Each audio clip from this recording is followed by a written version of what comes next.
In a remote countryside, where sunlight only shines through the leaves for a few hours a day, a man named Nelson lives quietly with his only son.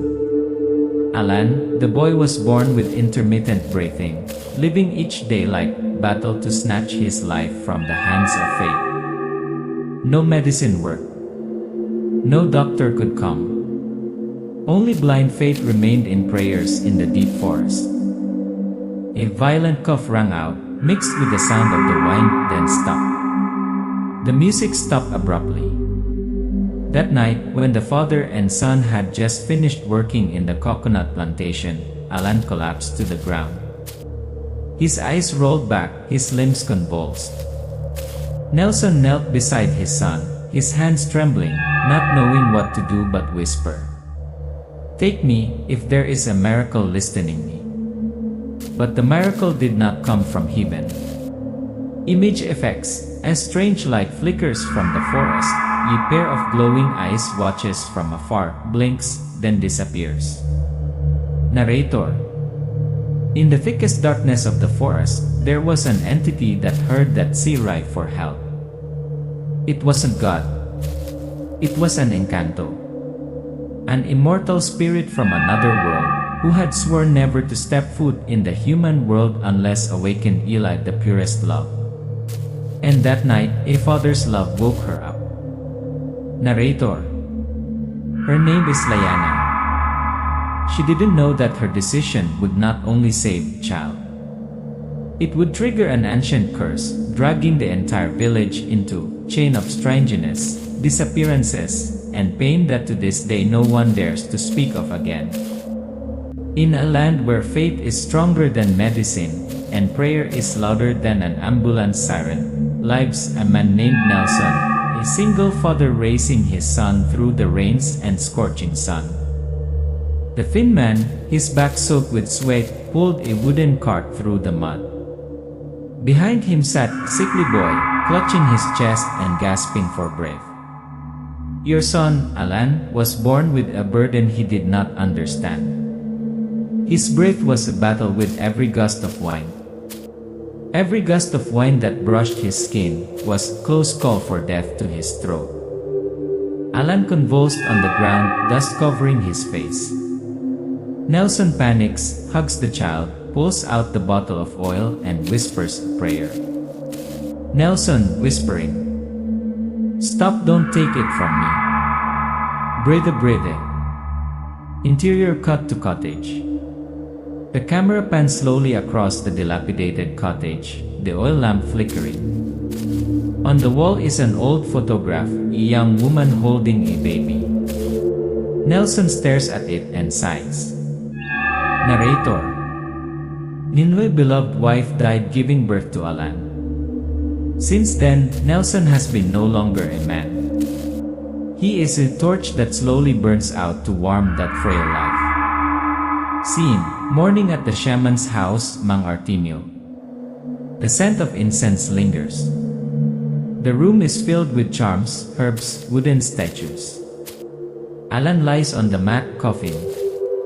Mang Artemio draws white powder on his forehead. Mang Artemio, seriously, deep eyes. Nelson, you are a good father. But there are battles that do not belong to humans. If there are miracles, they only come from another world. The camera angle shifts to Nelson's stunned face, then pans out the window, where the darkness of the old forest seems to be listening to everything. Montage transition, fast forward through daily life. Nelson carries coconuts for hire, exchanging them for kilos of rice. Alan coughs in his sleep. The villagers whisper every time Alan faints. Nelson kneels and prays under an old tree. A faint light passed behind him. No one saw it, only the camera caught it. Narrator, lowering his voice, almost whispering. They live on the thin line between perseverance and helplessness. But faith always has a way of hearing the most sincere cries for help. And on January night, when the moon touched the middle of two branches, an ancient spirit began its journey. Nighttime forest scene, rustling wind, the moon silently shining on the roots of an ancient sampalo. A woman's silhouette stands among the trees, long hair, eyes glowing amber. Narrator, low, mystical voice. There are beings who are never born, they are woven from moonlight and prayer.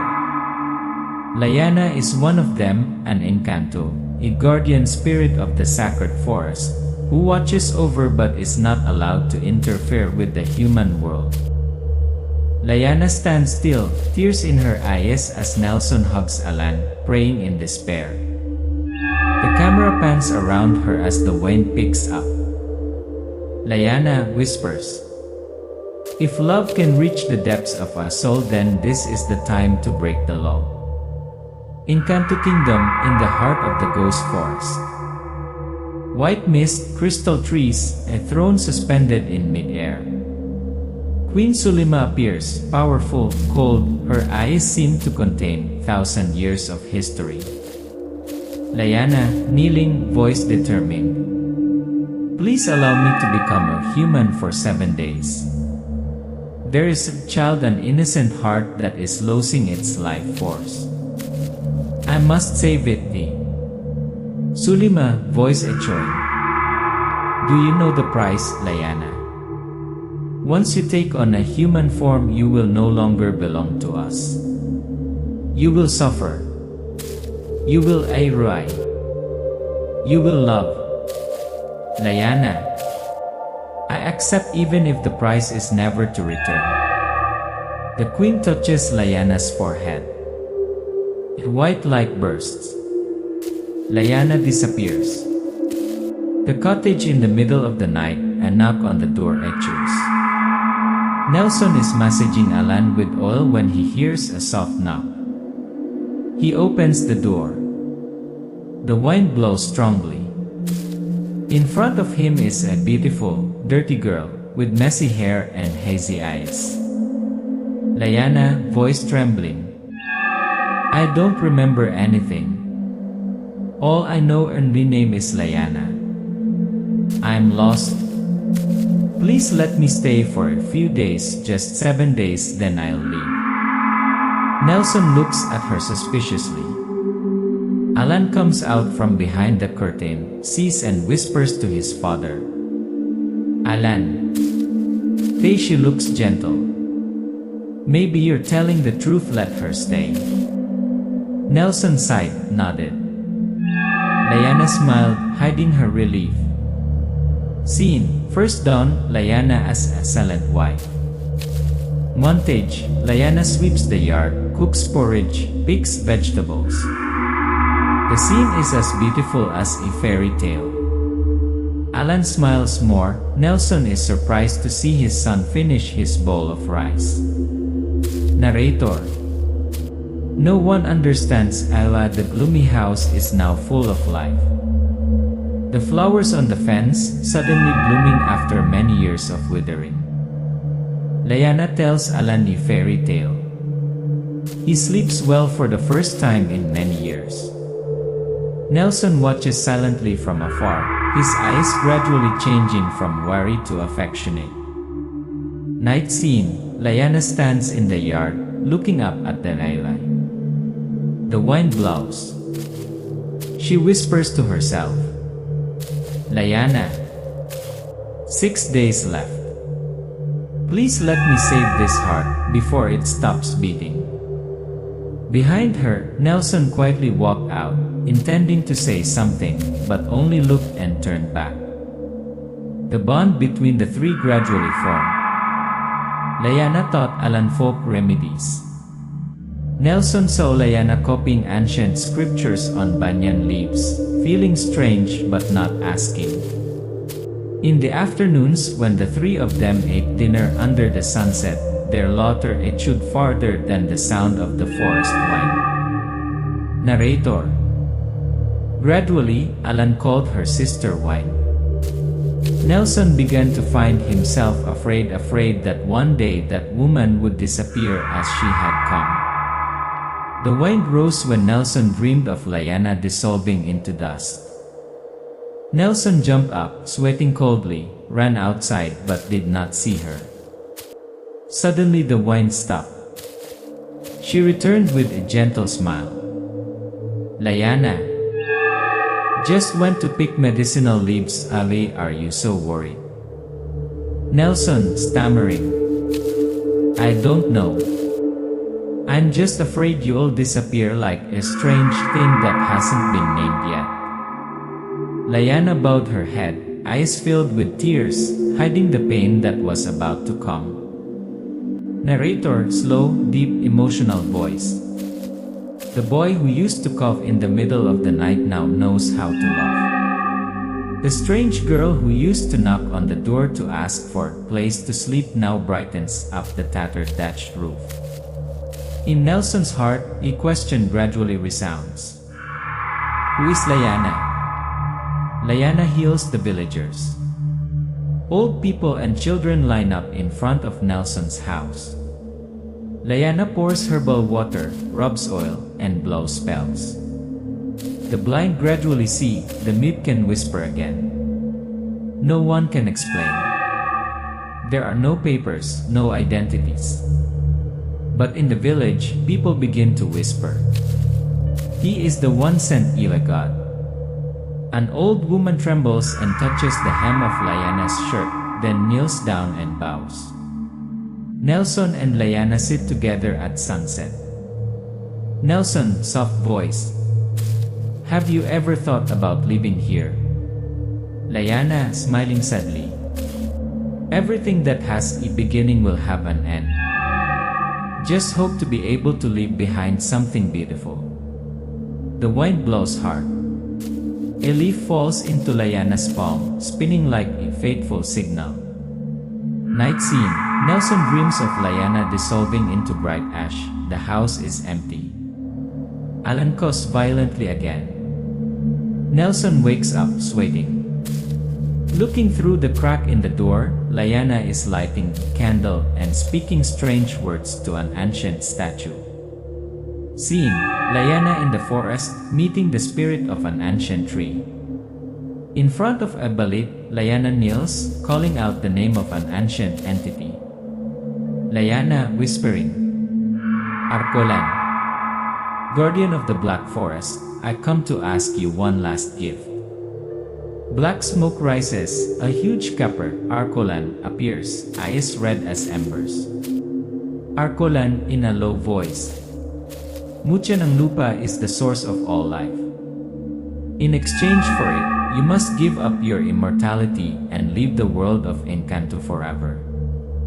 Are you willing to die like a human? Layana closes her eyes.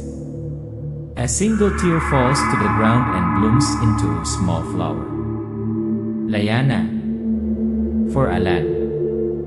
For Nelson. For the heart that has beaten like a human. Scene. Engkantong Kingdom, Queen Sulima appears.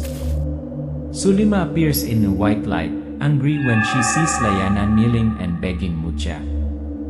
Sulima, sternly. You broke your oath. Broke the boundary. Dare to love a mortal. Layana. If love is betrayal, then wish to be exiled. Sulima. Okay. Accept the price. Never return to Engkantong. No rebirth. No immortality. Mucha ng lupa rises from the ground, a teardrop-shaped gem, glowing aquamarine. Layana reaches out to catch it, light spreads throughout the forest. Layana returns to Nelson's house in the dark. A storm breaks out, Alan suddenly falls and gasps. Layana rushes over, placing Mucha on his chest. Light fills the house. Nelson kneels beside him, crying. Narrator. That night, Alan took his first deep breath, no more screaming, no more pain. But Layana is no longer a stranger. She is now someone with no place to return to. Every miracle has a price. And when an Engkantong dares to love a human, that price is no longer hers alone. Villagers gathered in front of Nelson's house, angry faces, hose, machetes, oil lamps in hand. Village chief, angry. Since the day that girl came, the rice has not grown, the buffaloes are sick, the children are convulsing. Everyone, this is no longer coincidence. She is a witch. He cursed. Layana steps out, eyes red but voice calm. Layana, I have never harmed anyone. I only saved one person. And now the whole village hates me for that. Village women screaming. You saved one person but killed the hope of hundreds. Nelson stood between two streams of people. On one side were the villagers. On the other side were Layana and Alan, trembling and hugging each other. Narrator.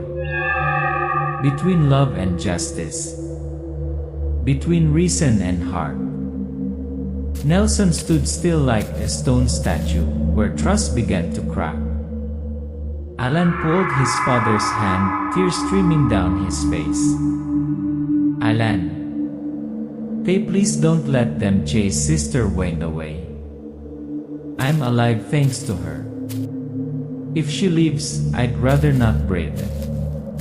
Nelson hugged his son, eyes filled with tears as he looked at Layana. Nelson, they don't understand you but they do. But Layana, are you hiding something from me? Layana, very softly. I wasn't born from early mother's womb. I came from the moonlight, from the ancient tree that the villagers feared. Heavy rain, storm. Trees shook. The ivy was torn apart, Ela, thunder and lightning. The people are frightened and run away. Meanwhile, a giant black shadow appears in the middle of the village, the symbolic image of Sulima, Queen Engkantong, looking down with angry eyes. Sulima, echoing. Layana betrayed the ancient law. Because of her, the boundaries between the two worlds collapsed. And now, every mortal must pay the price. The trees age, the earth cracks, the well water changes color. The people fall to their knees. Narrator. Nature retaliates. Not out of malice, but out of law. And Layana is the one who rewrote the law with her own heart. Scene. Nelson stands in front of Layana, holding a torch, looking straight into the pitch-black island. Nelson screaming. If it takes death to end this curse, then I'm ready. Don't make her suffer anymore. Layana crying, whispering. No, you can't die for me. I'm the one who chose. Love, betrayed, wrong. Final scene of part 4. Layana kneels in the center of the storm, looks up to the air, raises her hand high, mucha ng lupa, then smashes it to the ground. A giant beam of light flares up, then fades. Everything freezes. Narrator. And so you trade the miracle for your very existence. Layana slowly fades in Nelson's arms. Alan cries out for Sister Wayne's name. It rains, but this time warm rain like a farewell. The village is covered in fog, the ground is cracked, the trees are withered. The villagers are silent, no longer screaming, only a smoldering fear remains.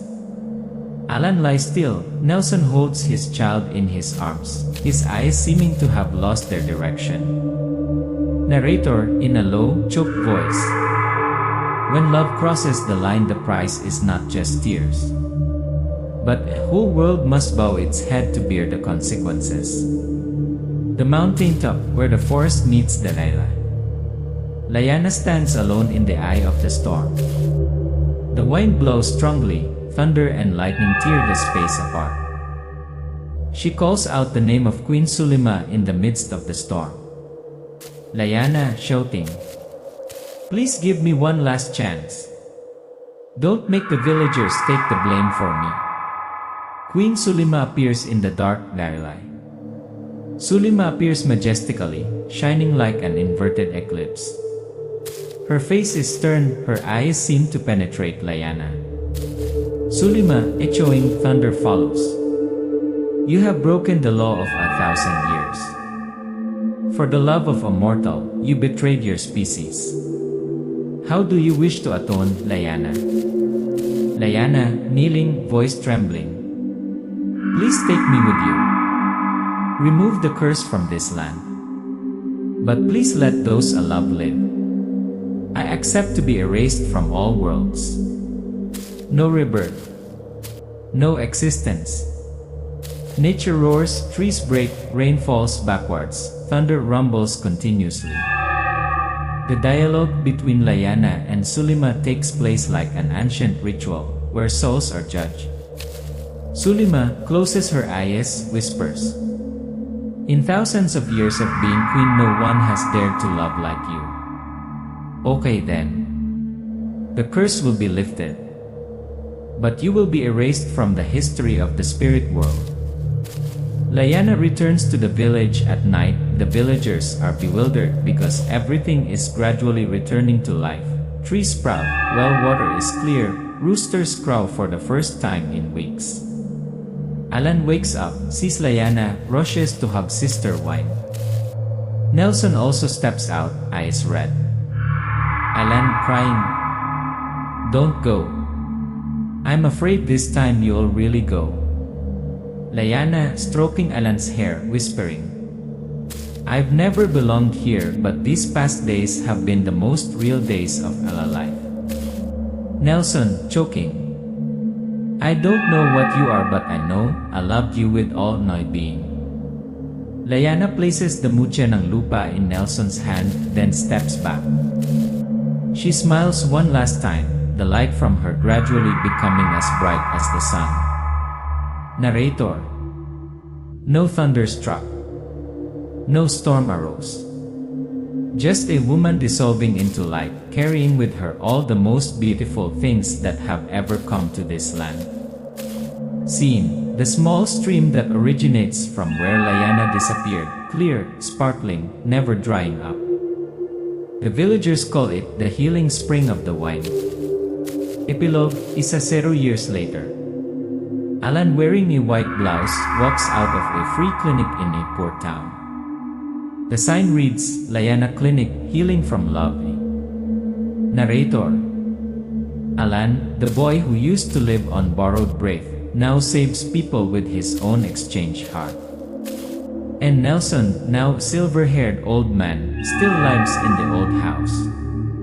He waters the plants every morning, tells fairy tales to children.